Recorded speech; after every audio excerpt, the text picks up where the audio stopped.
Unemployment అయిపోయింది, deportation అయిపోయింది. ఇప్పుడు లాస్ట్ కి ఈ డిస్క్రిమినేషన్ ఏంటిది, అసలు ఈ రేసిజం ఏంటిది అని చెప్పి చాలా మంది క్వశ్చన్ చేస్తున్నారు. దొంగ దొంగ అని మమ్మల్ని చూపిస్తాను వెనుకున్నాడు ఎవడు అని చెప్పి యుఎస్ఏ గవర్నమెంట్ ని చాలా మంది క్వశ్చన్ చేస్తున్నారు. ట్రాఫిక్ పోలీస్ నుండి ఇప్పుడు ఐస్ రేట్స్ దాకా కొంచెం హ్యాండ్సమ్ గా తెల్లగా ఉండి అమెరికన్ యాక్సెంట్ ఉంటే చాలు ఈ అబ్బాయి చాలా మంచోడు, ఈ అమ్మాయి చాలా మంచిది అన్నట్టుంది. కానీ కొంచెం తేడా కొట్టిందా, సూపర్ సినిమాలో అలీన్ ఉన్నట్టు మెషిన్ మోగుతుంది ఇక్కడ అన్న ఒక స్టైల్లో చిత్ర హింసలు పెడుతున్నారు.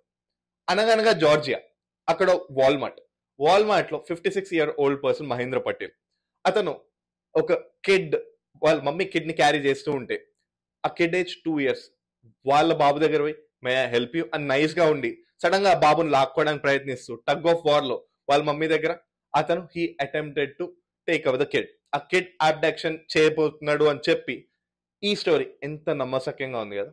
సో అలా చెప్పి అతన్ని ఇప్పుడు జైలుకి పంపించింది వాళ్ళ మమ్మీ. ఇంత దూరం దాకా వస్తే ఎలా అని చెప్పి వాళ్ళు జైల్లో వేశారు.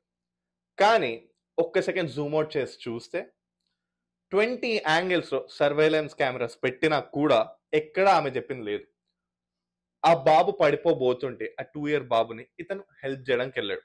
సో దీన్ని పట్టుకొని అక్కడ టగ్ ఆఫ్ వార్ ఏదక్క అని చెప్పి చాలా మంది క్వశ్చన్ చేయగా, బట్ అయినా కూడా క్యారలిన్ మిల్లర్, అదే ఆ బాబు వాళ్ళ మమ్మీ, అక్కడ లేకపోయినా ఇతను ట్రై చేశాడు అని చెప్పినా కూడా, ఎంత ఫ్యాబ్రికేట్ చేసినా కూడా ఇప్పుడు మహేంద్ర పటేల్ ని జైల్లో పెట్టారు. ఇది చూపించినా కూడా జైల్లో నుండి ఇంకా వదలలేదు. అసలు ఏంటి అన్యాయం, చట్టం ఎక్కడ, న్యాయం ఎక్కడ, ధర్మం ఏది అని చెప్పి ప్రతి ఒక్కరు యుఎస్ సిస్టమ్ ని క్వశ్చన్ చేస్తున్నారు. అండ్ లాస్ట్ కి ఏంటి రేసిజం అని చెప్పి ఒక చిరాక్ తోటి చూస్తున్నారు అందరూ. Stadium TV9 USA for more updates. Thank you.